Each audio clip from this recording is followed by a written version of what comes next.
Olá, Tiago Faria, tiagofaria.pt. Bem-vindo ao episódio número 39 aqui do podcast do Tiago. Eu hoje tenho um convidado especialíssimo. Já tenho estado a tentar falar com ele há uns tempos. Desta vez conseguimos marcar aqui uma hora diferente do habitual, mas cá estamos. Ele chama-se Paulo Faustino. O Paulo é basicamente o cara do marketing digital em Portugal e não só. Não é hipótese, ele é empreendedor, é especialista no marketing digital, é autor de vários livros, mas entre eles o Marketing Digital na Prática, e é o COO da agência de marketing digital Get Digital, entre muitas outras coisas que nós vamos descobrir durante esta entrevista. Olá Paulo, bem-vindo ao meu canal, tudo bem? Olá Tiago, obrigado pelo convite. Prazer em ter-te aqui, fantástico, conseguimos organizar isto. Tens Prazer, estado mega ocupado, estás um monstro de conteúdo, arranjámos aqui um tempinho. Vais produzir mais um conteúdo agora. Vamos fazendo por isso. E peço desculpa, mas não tem sido fácil conciliar aqui a agenda. Mas pronto, finalmente conseguimos e é um prazer estar aqui contigo. Faz parte, valeu a pena a espera. Olha, então, fiz uma curta intro, mas para as 2 ou 3 pessoas que ainda não te conhecem aqui em Portugal, conta-nos quem és e o que é que fazes?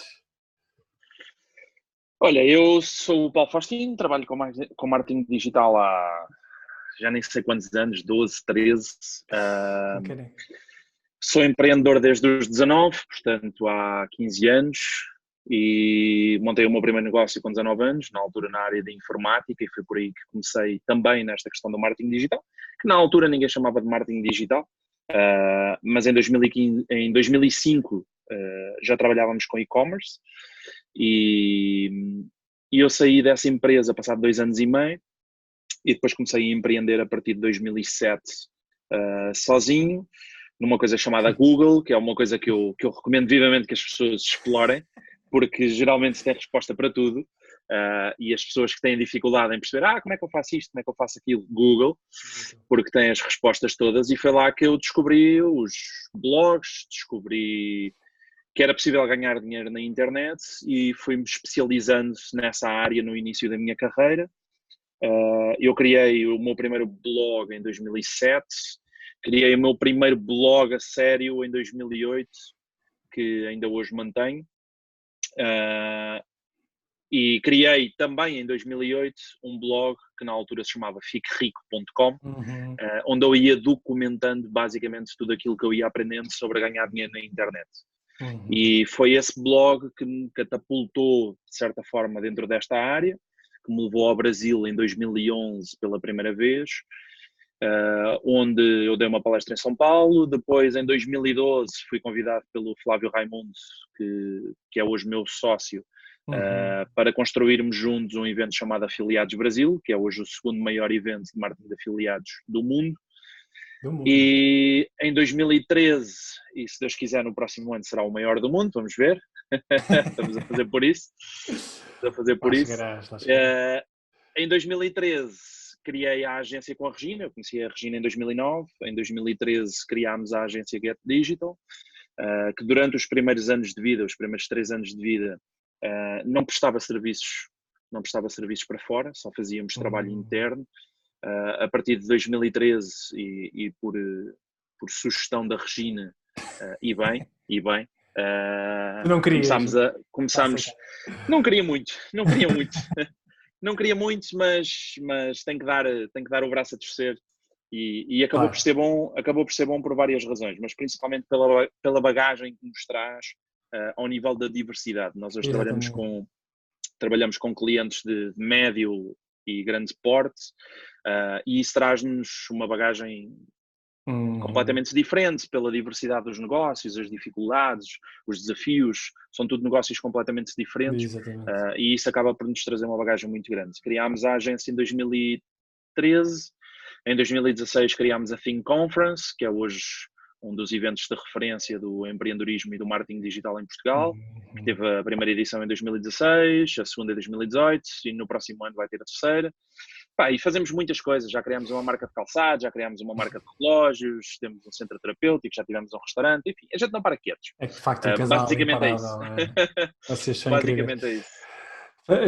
Eu sei, e eu falei com a Rina há poucos meses, e realmente vocês fazem uma diferença do caneco. Mas olha, façamos um mega flashback de novo, eu já fiz isto com a Regina, mas gostava de saber que tipo de criança é que tu eras?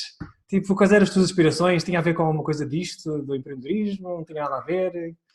Como é Olha, que... eu sempre, eu tenho uma característica desde sempre, e por acaso, agora curiosamente estás-me a fazer essa pergunta e eu tenho pensado sobre isso, ou pensei sobre isso recentemente, Ok. para tentar fazer uma ligação entre aquilo que eu sou hoje e aquilo que eu era quando era criança, para tentar Uhum. perceber se já havia aqui alguma coisa em que os pontos conectassem. E efetivamente uma coisa eu percebi rapidamente, desde que era criança eu gosto de dinheiro, ponto. Já quando era criança eu gostava de dinheiro. E gostava muito de falar. Eu acordava a falar, eu passava o dia inteiro a falar, eu era tagarela, adorava falar. Aliás, eu gostava tanto de falar que, por exemplo, quando estava em casa dos meus avós, geralmente nas férias, o meu avô, quando queria ver algum programa específico, um jogo de futebol, ou uma tourada, ou uma coisa qualquer que tivesse a dar na televisão, ele fazia uma aposta por mim, fazia uma aposta comigo, e dava-me, na altura, 100 escudos por cada hora que eu tivesse calado. E eu estava uma hora calado. E eu estava uma hora Esse foi o teu calado, pá, primeiro eu gostava negócio, então. mais, eu gostava mais de dinheiro do que de falar, e então estava calado. E era giro. E depois isso depois transpôs um bocadinho para a minha adolescência, no secundário, e quando começaram a aparecer, e eu tive computador, graças a Deus tive computador desde bastante cedo. Comecei com aqueles negócios de contrabando, né, clássicos, de piratear filmes e vender filmes na escola e esse tipo de coisas. E eu gostava muito de fazer negócio e na altura já gostava disso. Eu também estava bastante por dentro da área da tecnologia, da informática, dos computadores, sempre foi uma paixão muito grande, que eu sempre tive desde pequeno, desde, desde a primeira Nintendo, da primeira PlayStation, o primeiro 386 que teve lá em casa, Uhum. do Elifoot 98, Sim, meu desde Deus. esses tempos que eu sempre tive esta paixão pela tecnologia. E depois fui aliando isso a oportunidades de negócio que iam surgindo, algumas mais legais, outras menos legais. Faz parte, não é?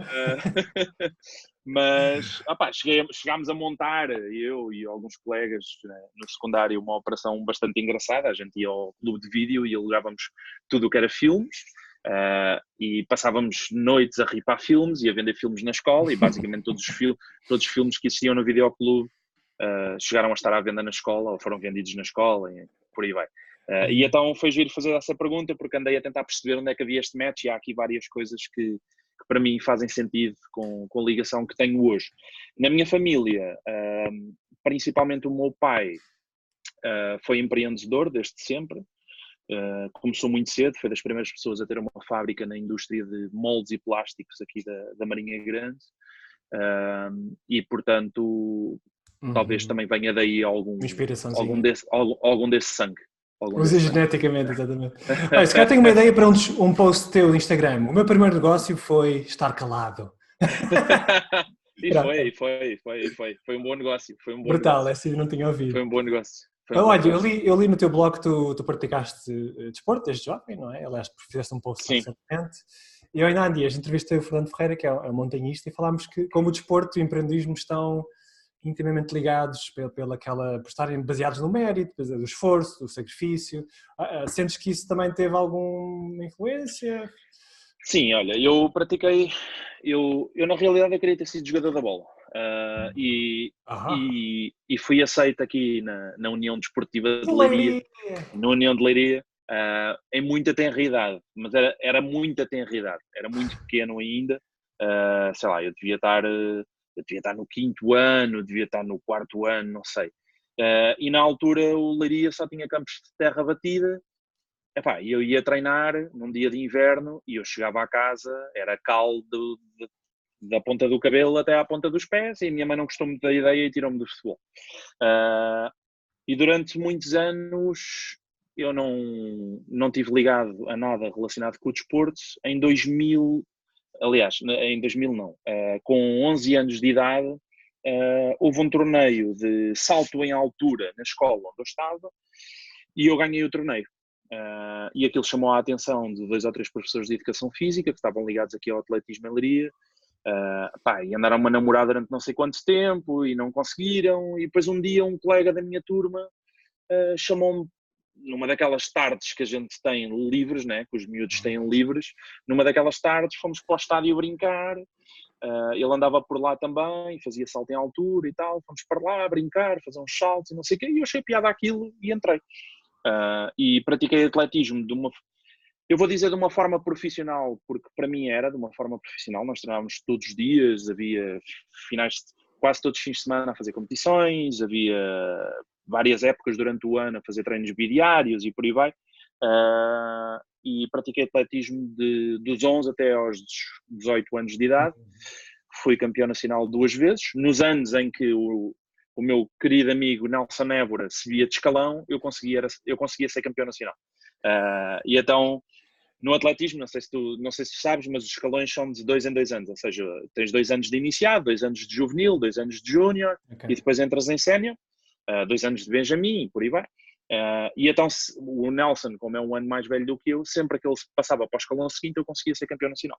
E então fui campeão nacional 2 anos, em iniciado e em juvenil, e depois abandonei porque era totalmente incompatível com o trabalho e com aquilo que eu queria fazer e com o facto de querer empreender, etc. E então tive que tomar uma opção. Não é uma opção fácil, especialmente quando estás ligado tanto tempo ao desporto.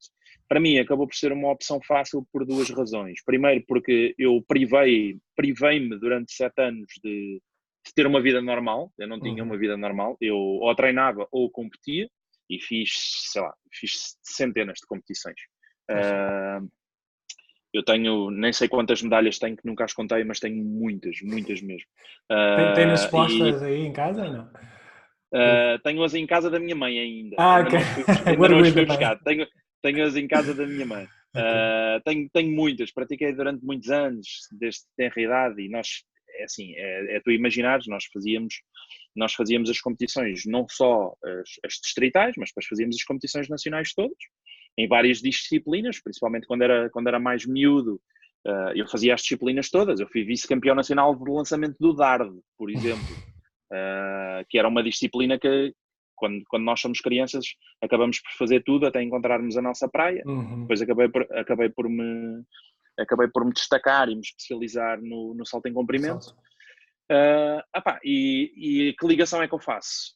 Para mim, o atletismo foi a melhor escola que eu podia ter por várias razões, mas principalmente pela questão do esforço, da preponderância, da resiliência, do trabalho duro, do sofrer, porque nós sofríamos muito em determinadas alturas do ano, principalmente para a época, e quando estávamos a trabalhar mais carga para depois soltarmos essa carga a tempo das competições e conseguirmos atingir excelentes resultados.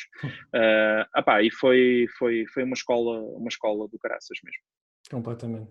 Isso depois estava incompatível com o teu espírito empreendedor e tu fundaste em 2005, não é? A Extreme Computers. Sim, Extreme Computers.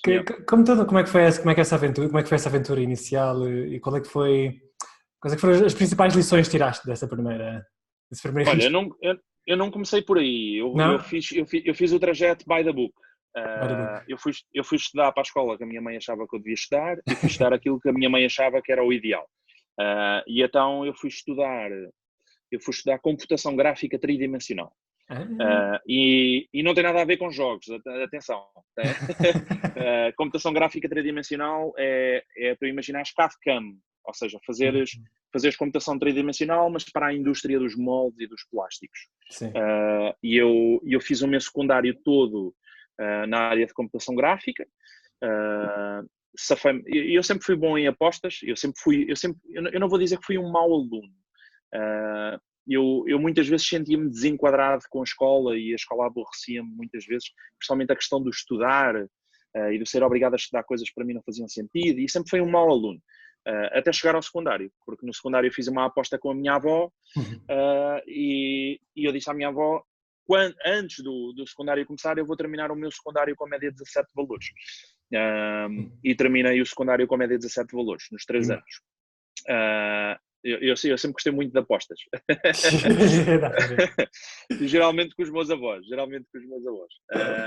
E eu fiz o secundário e fui trabalhar, fiz o estágio e depois fui trabalhar para a indústria dos moldes e trabalhei na indústria dos moldes durante 9 meses, que foi o tempo que eu aguentei, A trabalhar por conta do trem. numa fábrica de moldes. Depois despedi-me. Obviamente a minha mãe ficou doente quando eu me despedi, né? Porque eu estava a fazer a minha vida. Estás maluco? Enfim, é aquele filme todo que tu também deves conhecer e que muita gente deve conhecer. E depois quando saio da indústria de moldes, começo a trabalhar a partir de casa, a comprar aos 21 e a anos, vender não é? peças. Mais ou menos. Não, na altura tinha quase 20. Na altura tinha quase 20. 21 foi quando eu entrei para a Extreme. Nesse meio termo, entre os 19, 20 e os 21, com que eu fundei a Extreme, eu comecei primeiro a comprar e a vender peças para computadores, material informático. Depois aliei-me com um grande amigo que eu tinha em Coimbra, começámos a montar uma operaçãozinha aos dois. Depois, entretanto, arranjei emprego numa loja de informática aqui em Leiria, mas a loja estava com a corda ao pescoço, saí da loja passado 3 meses, fui trabalhar para outra, e quando fui trabalhar para essa outra, que tu deves conhecer muito bem, que se chama PC Diga, trabalhei lá durante 3 meses, e com excelentes resultados. Lá conheci uma das pessoas que me convidou a montar a Extreme Computers juntamente com ele, que foi o Nuno Fonseca, e depois começámos a trabalhar no desenvolvimento desse projeto. Eu depois saí da PC Diga e começámos a montar isso, e no início de 2005, não te consigo recordar exatamente, mas terá sido ali por volta de março, abril, lançámos a Extreme Computers. A Extreme foi uma escola espetacular, a vários níveis. Atendimento ao público, vendas. Eu tinha, para tu teres uma noção, nessa altura, eu trabalhava, o meu dia-a-dia era passado na internet, e eu tinha geralmente sempre entre 100 a 120 janelas do Messenger abertas, a falar com o pessoal da área, ou clientes, ou fazer atendimentos, e por aí vai, blá, blá. Não havia WhatsApp, mas havia Messenger. E muito do negócio passava por aí. Nós demos os primeiros passos também, juntamente com o Quanto Custa em Portugal. Já éramos parceiros do Quanto Custa nessa altura. E fizemos várias coisas super interessantes ao nível de e-commerce. O negócio funcionava super bem quando eu saí, e eu saí por incompatibilidade em termos de visão estratégica para o negócio, e depois comecei... Quando estavas na PCD era mais vendas, o teu foco ainda não era o marketing, não é? Não, era vendas pura. Vendas pura. Para tu teres uma noção, em 2 anos e meio assim, eram várias coisas. Pois. Mas para tu teres uma noção, em 2 anos e meio da Extreme Computers eu fiz 25 mil posts no fórum da empresa. 25 mil posts. Eu trabalhava, não vou dizer 24/7 porque ninguém consegue, mas era muito próximo disso. E eu vivia aquilo muito, como vivo hoje a minha marca, a Gap Digital e todos os projetos em que estou envolvido.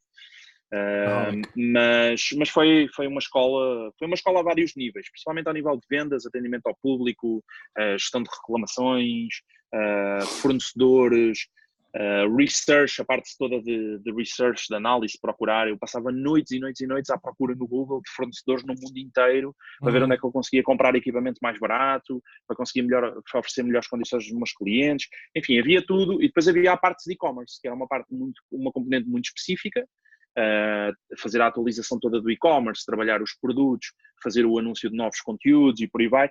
E isso já era uma componente muito mais de marketing.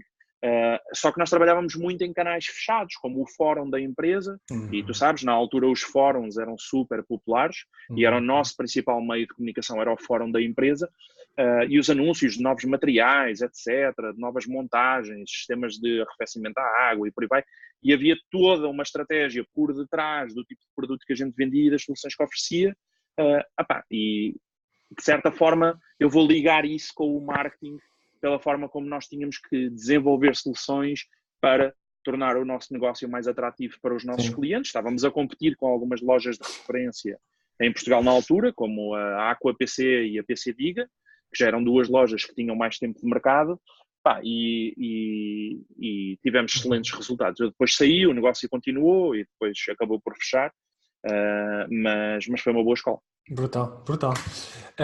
E pronto, e depois começa-te a aparecer então este gostinho pelo marketing, começas a ir ao Google, investigar mais sobre marketing de Sim. afiliados, não é?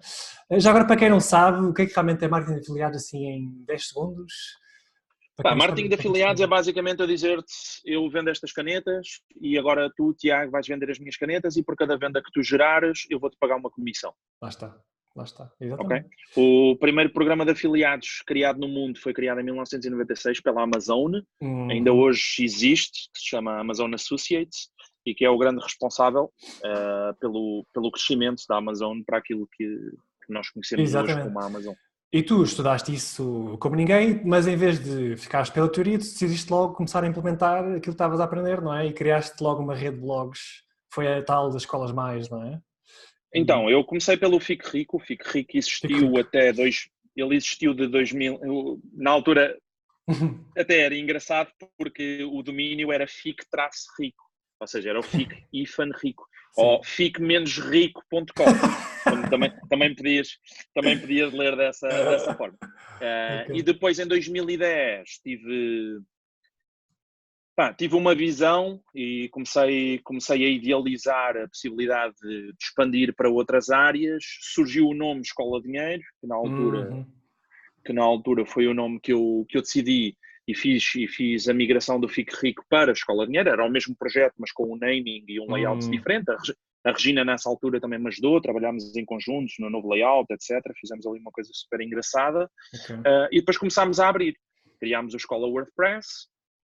E depois começámos a abrir para outras áreas, com um outro amigo criámos a Escola de Psicologia, depois surgiu, eu queria abrir também alguma coisa dentro da área da criatividade e da área do freelancing. Na área do freelancing acabei por fazer com o Luciano La Roça, Uhum. e na área da criatividade acabei por fazer com o Diogo, que foi um projeto que acabou por não durar tanto tempo. Tivemos a Escola Apostas também, e acho que foi isso. E os projetos funcionaram super bem, tivemos resultados extraordinários nos primeiros anos de vida. E isso, obviamente, acabou por me catapultar a mim, catapultar o Luciano, catapultar o Miguel e por aí vai. Sim. É isso que eu queria focar mais agora, nesse vertente do sucesso early on, não é? Qual é que achas que foi a mudança de estratégia ou ajuste ou simplesmente o 80-20 de todas as atividades que tu fizeste durante esses primeiros anos que fez a diferença e para que crescerem para 43 milhões de leitores, não é? Que foi a base de leitores que tiveram nesse Mais, início. mais de 50, passámos dos Mais de 50 milhões. 50. Jesus Christ. Sim, Qual é passámos que dos achas que 50. foi a the one thing out of all todas as atividades que fizeste? Frequência de conteúdo, Ok, garantidamente.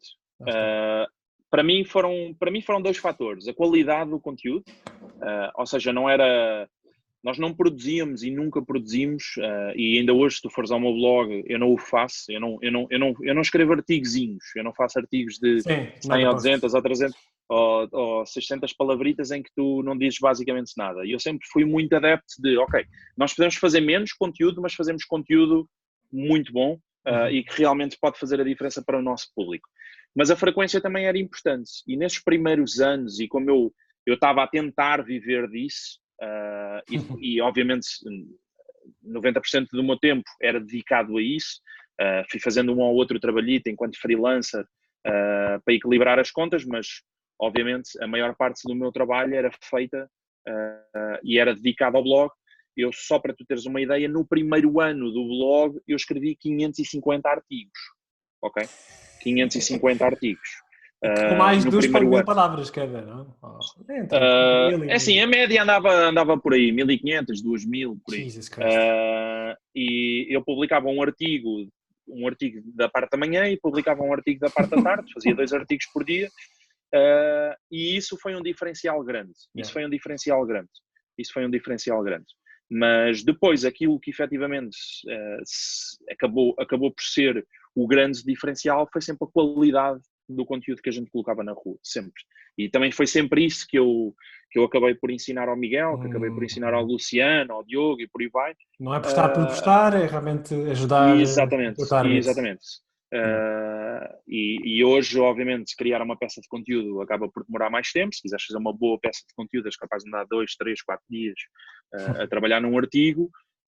mas quando publicas uma coisa em condições e efetivamente gera resultados, e isso para mim sempre foi o grande diferencial. Ok, faz sentido. Isso foi a parte que correu bem, ok, mas se nos puderes partilhar connosco o maior erro que achas que cometeste nessa altura inicial, que serviu agora uma grande lição, não é? E que nunca mais vais repetir, não é? Olha, grande lição nessa altura. Aprendi uma grande lição. Não te consigo precisar a data, mas ali por volta de, se calhar, 2010, 2009, ali entre 2009 e 2011, não te consigo precisar a data. Aconteceu uma situação que foi bastante frustrante para mim, obviamente, que foi, eu comecei a me inspirar muito em conteúdos estrangeiros, e muitos deles acabaram por ser mais traduções do que propriamente inspirações, ou seja, eu peguei em alguns conteúdos que eu achava conteúdos muito bons, e basicamente reescrevi esses conteúdos para português, e isso acabou por gerar aí um conflito com um desses autores. Isso depois na altura até veio à baila publicamente num fórum qualquer, e foi uma grande lição para mim do que é que eu não deveria fazer e do tipo de experiência que eu não deveria dar ao meu público e aos meus utilizadores. Faz sentido, obviamente. E olha, para quem quiser agora começar um blog de afiliados, hoje em dia, já disseste aqui algumas coisinhas que é preciso ter: a consistência, a constância, a qualidade. Estas seriam as 3 coisas que esse empreendedor deve saber para ter sucesso, agora desde o início? Ou haverá mais alguma coisa que queiras adicionar? Conhecimento prático, que é o que falta à grande maioria das pessoas. E esse também foi um dos grandes diferenciais, no meu caso, sempre foi um grande diferencial, é que eu não, e se tu vires o meu conteúdo, eu não falo sobre coisas que eu não faço, eu só falo sobre as coisas que eu faço. E se eu quiser falar sobre um determinado tema, eu vou lá, testo, faço e depois falo sobre ele. E eu costumo dizer que eu só ensino aquilo que eu faço. E isso para mim hoje é um diferencial muito grande, porque quando nós falamos de marketing, quando falamos de marketing de afiliados, quando falamos de várias coisas, é muito fácil nós cairmos naquela ilusão de, ok, estamos a produzir conteúdo e estamos a ser úteis e blá blá blá, mas depois a componente prática tu não a tens e tu efetivamente há várias coisas dentro dessa linha de conteúdo que te vão falhar, há várias peças porque tu não tens essa experiência prática. E a experiência prática para mim é o maior dos diferenciais. E eu digo isso muitas vezes nos meus conteúdos, nas minhas palestras, principalmente aos miúdos que estão a sair das faculdades agora e que querem entrar no marketing digital ou que querem entrar whatever que seja, pratiquem, porque a grande maioria deles sai da faculdade e não faz porra nenhuma. Quer entrar no mercado de trabalho, arranjar um emprego, só porque fez uma faculdade. Só que isso não é diferencial absolutamente nenhum, ou seja, é um no meio de centenas deles que fizeram exatamente o mesmo percurso em faculdades diferentes. E o que para mim faz mais sentido é pega nesse conhecimento e aplica-o na prática. Vai para o Google, cria um blog, cria uma página no Facebook, cria um perfil no Instagram, faz alguma coisa, começa a praticar, começa a pôr a mão na massa e a validar esse conhecimento que tu tens no terreno. Porque, efetivamente, muito daquilo que a gente vai aprendendo vai mudando, né? Principalmente quando falamos de faculdade, muito daquilo que aprendemos depois não se adequa quando falamos de digital, o que significa que essa bagagem é uma bagagem prática. Se tu não tiveres a prática, é só um monte de teorias do Michael Porter de 1900, que algumas delas fazem sentido do ponto de vista do pensamento estratégico, depois na prática. Hoje as coisas são um bocadinho diferentes, porque tens uma componente tecnológica muito grande, tens um público com comportamentos bem diferentes dos comportamentos de há 50, 60, 70 anos, e obviamente tens de te adaptar rápido. E aí é prática. Pratica aquilo que pregas também, no fundo, é uma das coisas que é essencial. É muito isso. Olha, exatamente, é muito isso. É muito isso. E que plataformas portuguesas de Portugal é que têm programas de afiliados que as pessoas podem usar? A Amazon ainda não chegou cá, portanto isso é essencial. O Hook tem programas muito fracos. Tens a Net Lucro, tens a Quanco. tens a Quanco, que era a antiga Net Affiliation, tens a Win, Affiliate Window, que eles têm uma série de programas de afiliados de grandes marcas aqui de Portugal. Eles são uma empresa alemã e têm muitos programas para Portugal. E essencialmente esses três. Depois, o que acontece é, tu podes ter especificamente em determinadas circunstâncias marcas grandes que têm os seus programas de afiliados próprios, como por exemplo a Booking. Okay? A Booking tem o seu próprio programa de afiliados e depois tens várias outras marcas que têm os seus próprios programas e plataformas de afiliados. E o que tu tens que fazer é registar-te nelas todas e começar a trabalhar e a explorar. E sim, é mesmo isso. Tens que ir para cada uma dessas marcas à procura do programa de afiliados, inscrever-te e por aí vai. Eu hoje tenho conta em mais de 1500 programas de afiliados diferentes. É ridículo, é ridículo. É uma coisa que pouca gente faz, ou seja, gosta de uma empresa, mesmo que essa empresa não tenha programa de afiliados, sugerir fazer uma parceria com essa empresa, não é? Não achas que seria uma estratégia interessante? É assim, depende. Depende. Pode ser e pode não ser. Depende se a empresa está aberta a isso, depende como é que isso depois tecnologicamente vai funcionar, porque tem que haver uma forma de conseguir fazer o tracking das vendas geradas, o traqueamento das vendas geradas por aquele afiliado, ou então podes ir para um modelo como um modelo semelhante ao da Prozis, que é um modelo que tecnologicamente é super básico, que é toma lá um código e sempre que alguém usar este código no checkout, a gente atribui-te uma comissão.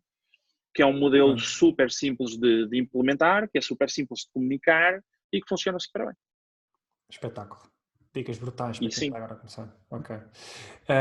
Pronto, espetacular. Olha, em que ponto é que decidiste começar a partilhar tudo aquilo que sabias e tinhas aprendido sobre marketing? Ok, tiveste implementado tudo no background, mas tu, como eras uma pessoa muito faladora, não é? Gostavas de comunicar, se calhar quiseste logo arriscar. Olha, essa paixão começa em 2007, 2008. Ela começa a sério em 2008, quando eu criei o Fique Rico. E quando eu começo a documentar em publicações aquilo que eu ia aprendendo, e depois isso foi evoluindo, ou seja, aliás, se tu fores ver a Regina, inclusive tem um post no Instagram sobre isso, com a pirâmide do William Glasser, e ele diz que da pirâmide, de todas as atividades que tu podes fazer para aprender, aquela que te gera maior aprendizagem é quando tu ensinas. Porquê? Porque quando tu precisas de ensinar, tu tens que estudar muito mais do que os outros. E então... A um nível diferente. Exatamente. Essa foi muito a minha bagagem, que era, eu tinha que estudar muito, tinha que praticar muito, para depois conseguir publicar conteúdo e ensinar os outros, fosse o que fosse, ou até, em determinadas ocasiões, e isso fazia sentido, mostrar os meus resultados. Olha, estou a ter estes resultados com esta plataforma, estou a ter estes resultados como afiliado, estou a ter estes resultados como isto, como aquilo. E foi uma coisa que eu fui trabalhando muito na base de, ok, vamos estudar, vamos experimentar, vamos ensinar. E para mim isso começa em 2008 com o blog. As coisas foram evoluindo. Na versão escrita então, não é? Começa por escrita? Sim, eu comecei como afiliado em 2007, quando eu vou para casa, quando eu saio da Extreme e vou para casa, a primeira atividade que eu tive foi como afiliado, e eu criei um blogzinho na altura, e um dia entro num daqueles programas de afiliados onde eu me registrei e tinha 30 euros de comissão. E aquilo para mim foi o eureka, que é, espera aí, descobri a pólvora. Pensei eu. Descobri a pólvora. E na altura acabei por descobrir. Mas, e aquilo para mim foi, espera aí.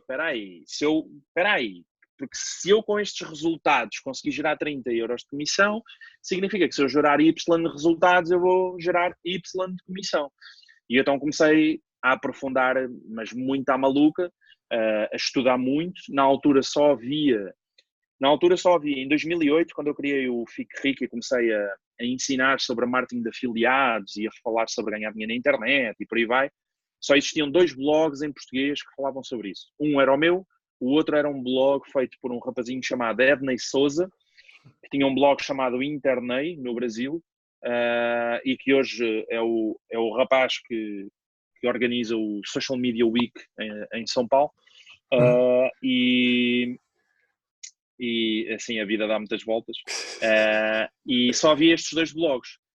Tudo o que existia, se tu quisesse aprender alguma coisa sobre ganhar dinheiro na internet, sobre marketing de afiliados, etc., tinhas que ler Em inglês. nos Estados Unidos. Pois. Tinhas que ir para os Estados Unidos.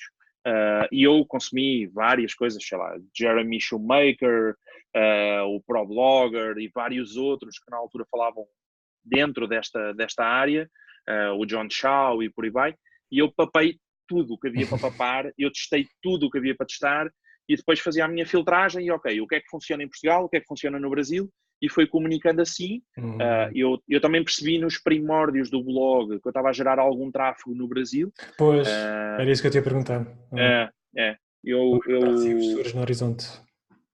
Eu comecei o blog em 2008, eu para aí no final de 2008, início de 2009, estava a apontar o blog para o Brasil. Eu depois também fui conhecendo algumas pessoas dentro do meio, fui percebendo, ok, também há uma coisa que se chama SEO, o que é SEO, vamos estudar sobre SEO, vamos estudar sobre isto, vamos estudar sobre isso, e depois há uma multiplicidade de coisas que tu precisas de estudar quando entras neste mundo, e tu percebes, ok, isto é muito mais do que redes sociais, até porque na altura redes sociais a malta usava pouco, era Wi-Fi e pouco mais. E pouco mais. E eu começo a estudar sobre SEO, conheci alguns players interessantes dentro dessa área, começo-me a aprofundar também dentro dessa área, e depois quando eu começo a perceber, ok, existe aqui tração no Brasil, do ponto de vista do SEO, quando tu tens um domínio ou uma extensão internacional, um .com, etc., tu podes dizer na Search Console para onde é que tu queres apontar aquele blog. Porque ele pode ser indexado em qualquer país do mundo, mas tu tens que dizer na Search Console para onde é que tu queres apontar aquilo, e eu, ok, não é cedo nem à tarde, vou apontar isto para o Brasil. E assim foi, comecei a crescer muito no Brasil. Aliás, eu durante muitos anos, eu nem sequer era conhecido em Portugal, ninguém me conhecia em Portugal. Ninguém me conhecia em Portugal porque eu estava literalmente a trabalhar só para o Brasil e o meu foco era só o Brasil. E é aí que entra o Brasil, que depois me leva em 2011 a essa palestra em São Paulo, e que depois me abre o resto das portas dentro do Universo Brasil, e hoje é a segunda casa. É mesmo. Acho que és mais conhecido lá do que cá, não é? Hoje em dia. E assim, eu tenho... hoje tenho, sei lá, 80% da minha audiência é brasileira. É brasileiro. 80%. Mas... Quando é que começaste a tentar também render cá em Portugal? Foi o ano passado ou já foi há mais tempo? A apostar mais aqui no mercado português? Não, eu comecei a apostar no mercado português mais a sério a partir do início de 2017. A meio de 2017, final de 2017, eu fiz os primeiros cursos presenciais em Portugal, e depois já não parei. E estrategicamente, Portugal é um mercado que obviamente me interessa bastante, é o meu mercado, é o meu idioma, é o meu país, por aí vai. Confesso que fui um bocadinho negligente durante alguns anos, mas era uma questão de ponderar a balança, né? Claro. E tu cresceres num mercado como o Brasil ou cresceres num mercado como Portugal, são duas coisas um bocadinho incomparáveis pela sua dimensão. E eu estrategicamente interessava-me crescer no Brasil. Aliás, dos marketeers todos que existem em Portugal, não conheço mais ninguém que tenha uma atração tão grande no Brasil como eu tenho, e isso para mim era uma coisa que me interessava, que era estratégico, fazia sentido, e que ainda hoje mantenho, mas hoje já divido um bocadinho mais as águas. Ok, vamos crescer no Brasil, mas vamos crescer também em Portugal, e tenho crescido muito em Portugal, graças a Deus, as coisas têm corrido bastante bem. E pronto, e no futuro vamos entrar em novos mercados, se Deus quiser. Não, exatamente. Estás a fazer um extraordinário trabalho em balancear os dois idiomas. Estás mesmo a equilibrar ali a ponta da balança?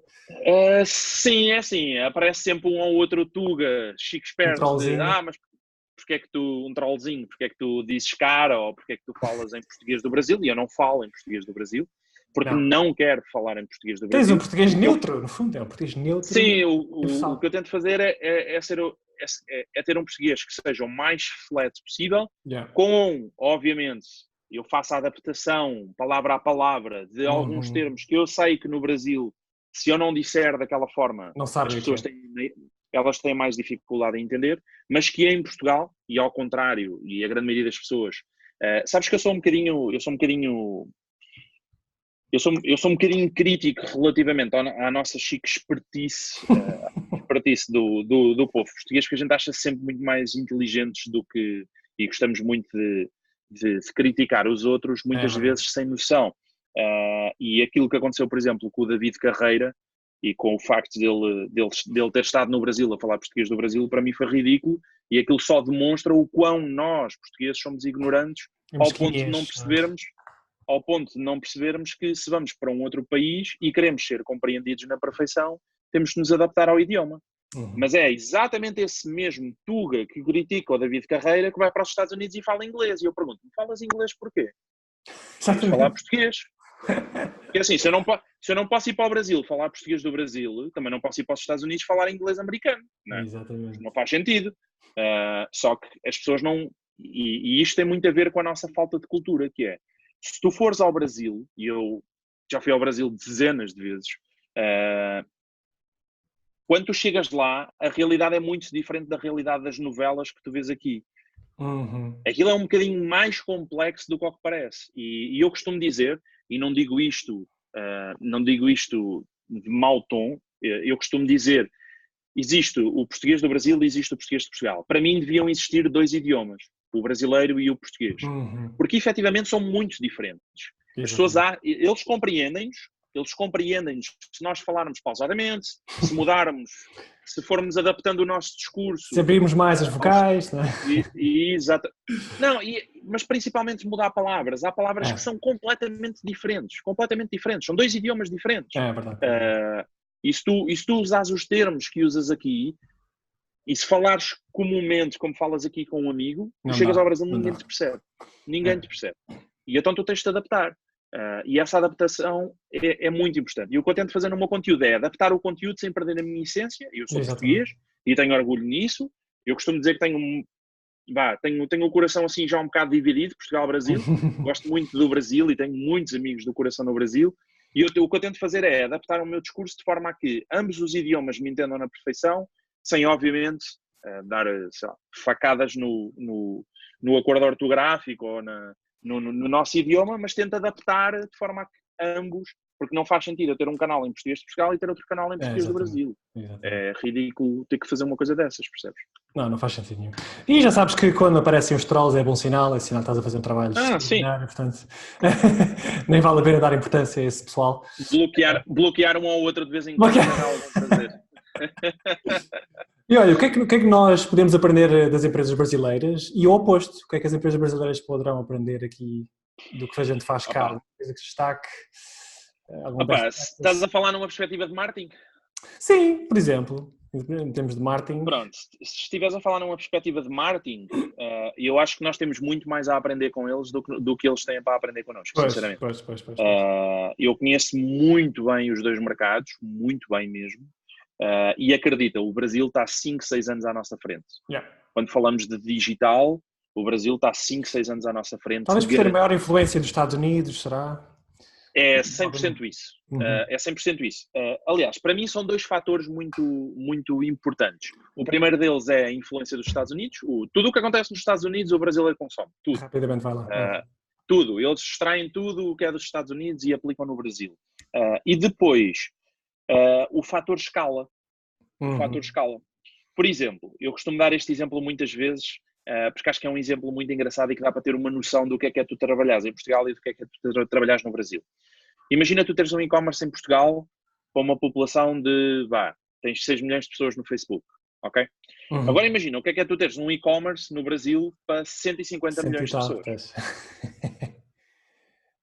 Tem nada a ver. Nem sequer podemos pôr as 2 coisas na mesma balança, que são 2 e-commerces. Não são 2 e-commerces, esquece. Um é uma loja online, ok? É um e-commerce numa determinada escala. O outro é um monstro tecnológico que, desde a logística, desde o marketing, desde a operação, o atendimento, tudo, não dá sequer para comparar. Então, e essa escala torna o brasileiro muito mais ágil, porque ele tem que correr atrás, ele tem que arranjar soluções, ele tem que resolver problemas, e a escala obriga muito a isso. Porquê? Porque se tu em escala cometes erros, a dor é grande.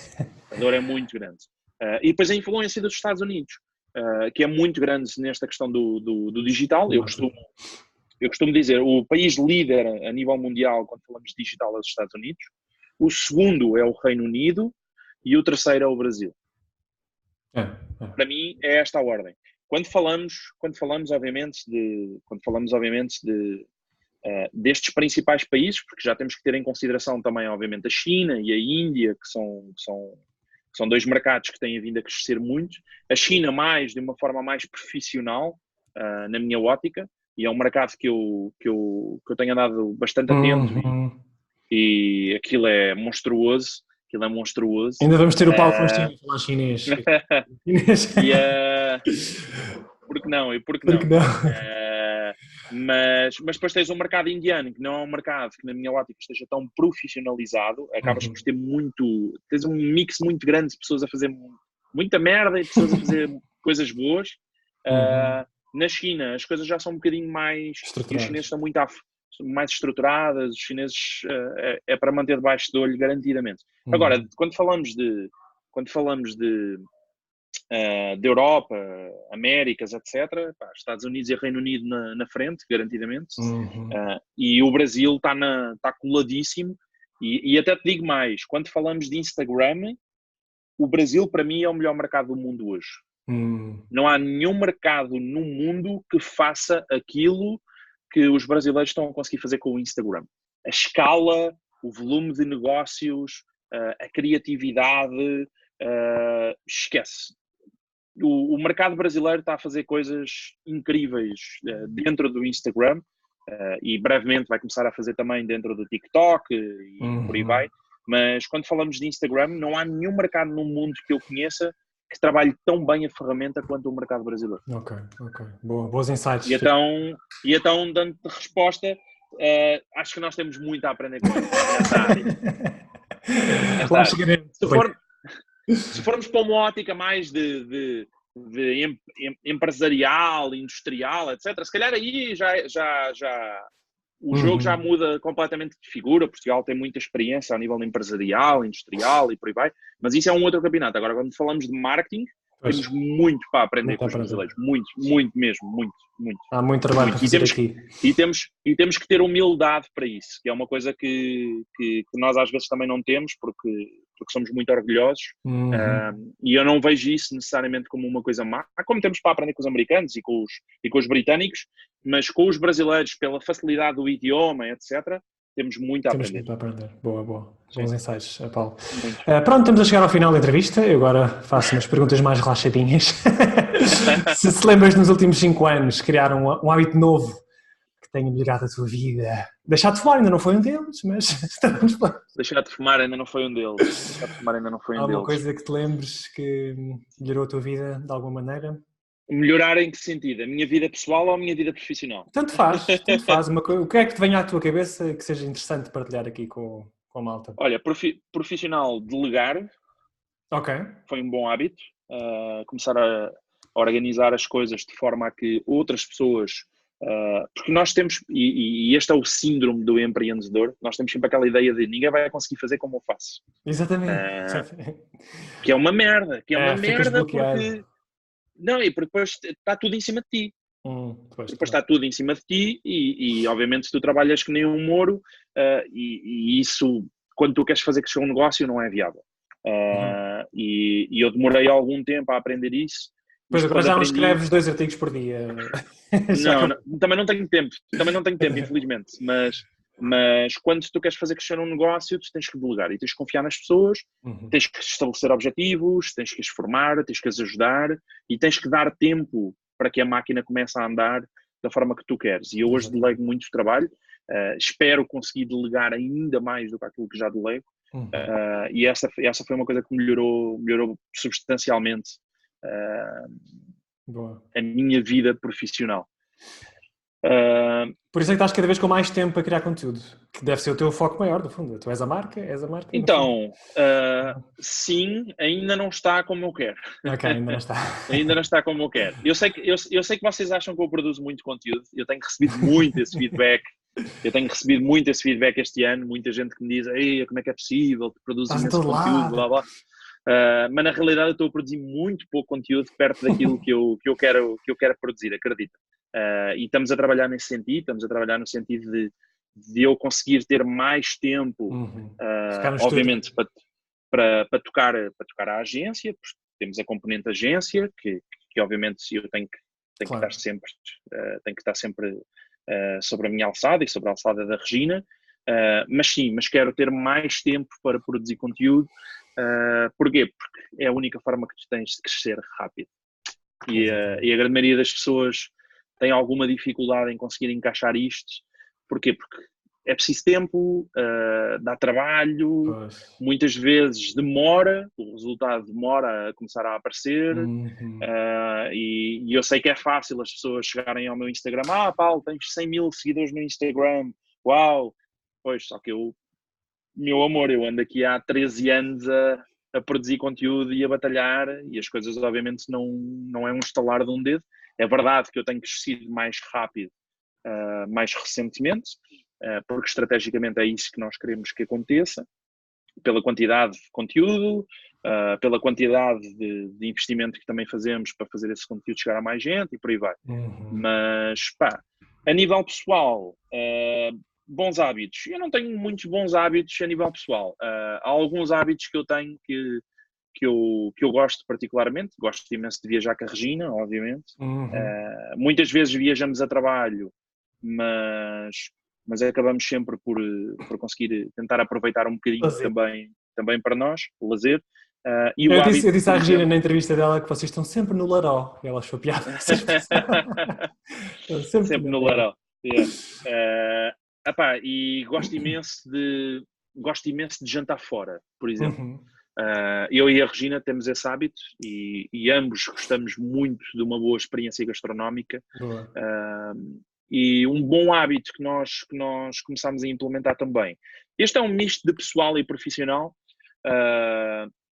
Foi o hábito de começarmos a celebrar as nossas conquistas, sejam elas quais forem. Por exemplo, fazemos um curso e o curso corre super bem, o feedback é super, super positivo, a gente celebra isso.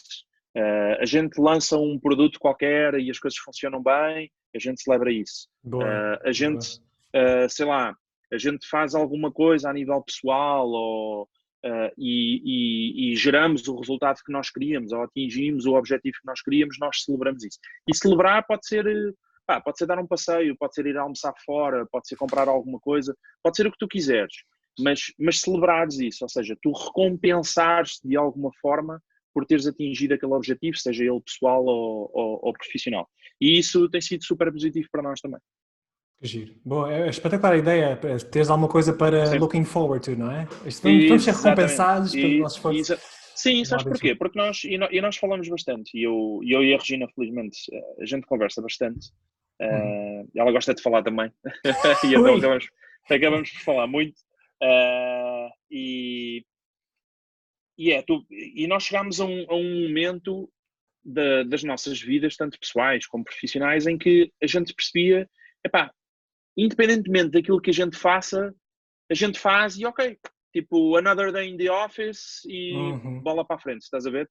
Não interessava se tu, sei lá, se tinhas vendido 30 mil euros ou 100 mil euros ou 200 mil euros ou 1 milhão de euros, não interessava, ou se tu tinhas tido 200 alunos ou 1000 alunos ou whatever que fosse, não interessava porque no dia a seguir era another day in the office e toca a trabalhar e siga e não há festejo, não há comemoração, não há nada. Ou seja, não há nada que feche aquele ciclo e que te diga, ok, fizeste um bom trabalho.